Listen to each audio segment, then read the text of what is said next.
Top 5 thoughts on college football relegation. Jack, I know that you and I had a passionate discussion about this before the show.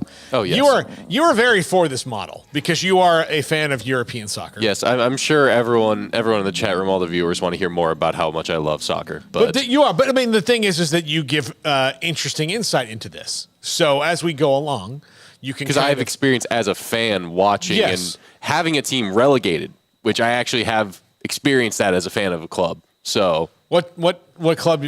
AFC Bournemouth got relegated from the English Premier League down to the Championship, their second tier, a few years ago. Now they're back up. Yeah. Okay. Well, see, and so you had to ride that whole wave. Yeah. Yeah. 2 years down. Yeah. Number 5. Will the fans of those teams welcome it? You just heard from Jamie Vinnick. He thinks that they will. In that it is interesting, it's different, and in the world where you're going to get ignored by the other ones, why not do something different? Yeah.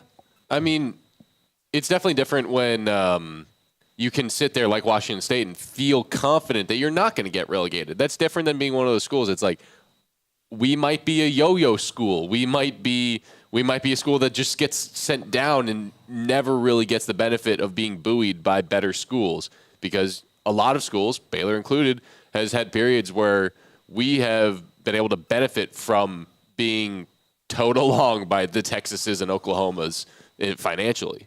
Yeah. Here's the other thing. I don't think it'll hurt. If you look at the European soccer and college football are pretty similar in that if you are from Reading, England, your club is Reading.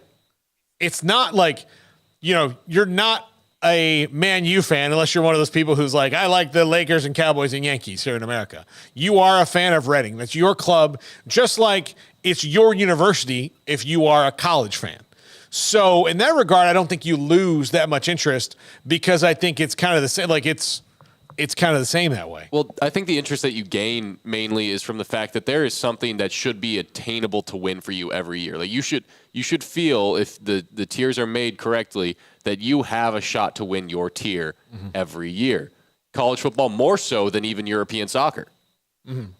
Yeah, absolutely. So I think that just keeps fans more interested. Yeah. All right. Number 4, does it create new interest in mid-level programs? And I mean this not from the places like Fresno State or App State, but from around the country. Do I maybe now tune into this league that I had previously kind of shoveled to the side because there's some more toppings on this pie, Like, oh, hey, that's interesting.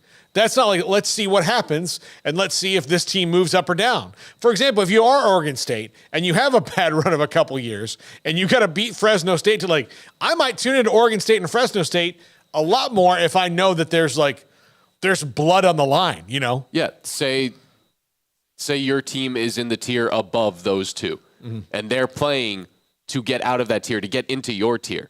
Are you not going to pay attention because you want to see what you're going to have to play next year in one of your opponents? It's all about creating a national draw, right? That's why everybody's gotten to move. That's why Oklahoma and Texas can call up a conference and say we're leaving. That Oregon and Washington can make a deal with the Big Ten in 48 hours. I mean, they've been vetted, but essentially in 48 hours, be like, yes, because people watch Oregon and Washington. People watch Texas and Oklahoma. It's why Florida State and Clemson believe that they might be able to do the same thing if they get their contractual issues with the ACC figured out. That is why. So if it's about creating more interest, then this leads into number 3. How much can it help with TV dollars? So can this help your TV dollars in that you've now got... Absolutely. You've got something very different to sell to viewers. I'm going to be harping on this the whole time, but how many more championship games are going to be played? How many people do you think tune in to the FCS championship game? How many people do you think became North Dakota State Bison fans through their whole dominant run? Yeah. Like, you create more winners. People want to follow winners. People who think they have a chance to be a winner are more likely to be more invested fans. Frankly, having so many schools compete for either FCS or FBS and not much more because conference titles have been devalued, I think having more winners that truly mean something gets back to what the sport was more about when conference titles really meant a lot. Yeah, absolutely. Number 2, how many leagues would do this? Mountain West, Sun Belt. Like if the Mountain West and the Pac-12 come together and decide to do this, do the other ones go, you know what? let's do this. If we're on the outside of this, if we're on the outside, then let's just stay on the outside because they've told us. And we're not going to keep trying to fight to get in. We'll fight for our playoff spots, but this will be our hook because this is a good idea. That to me would be really interesting because, if it's just one league doing it, then yeah, that's going to be really interesting. But if you can get a bunch of leagues in on this, then to me that makes it even more fun because you might get some pretty wild scheduling on down at the end of the years. So, yeah, I really don't know how high up relegation might get adopted. But I think if the Mountain West and Pac-12, that group is willing to forge into that new direction, I think it would be very interesting to monitor because eventually your products that aren't the SEC and the Big Ten might have to look at using it as a way to generate more excitement, more revenue, more eyeballs. Yeah, absolutely. And number one, the P4, not going to do it anytime soon. Because there's enough schools in both of those that'd be like, look, we're getting relegated like right there off the bat. So no, we're going to keep this. We're not going to support that. And you also have some big dogs that might be in a funk. Yeah. Like say Auburn right now. Let's be like, look, no, I'm not going to agree to this. And then be in the other tier. No. I'm not going to do that. So Auburn might have been the best example, but they're in a funk. They're not in a funk. They've been in a funk. So like Florida was in a good funk. Yeah, Florida's in one right now. Like Florida's a premier program, historically. They won 3 national titles. You kidding me? Yeah. You just tell them like, hey, sorry about your luck, I don't think they would agree to that, especially with the budgets that they've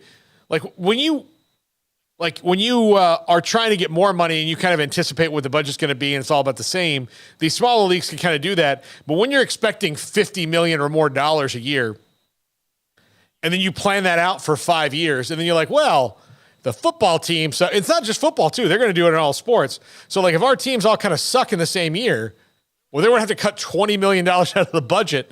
They're not going to do that.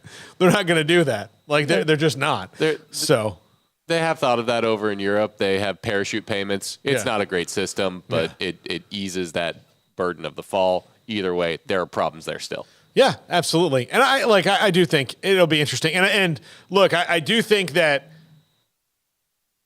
when they should do it and completely embrace it is if there's ever a Super League of 32 teams, then you know what? If you're not going to be in the Super League, do this. Exactly. Just do this. And in fact, I think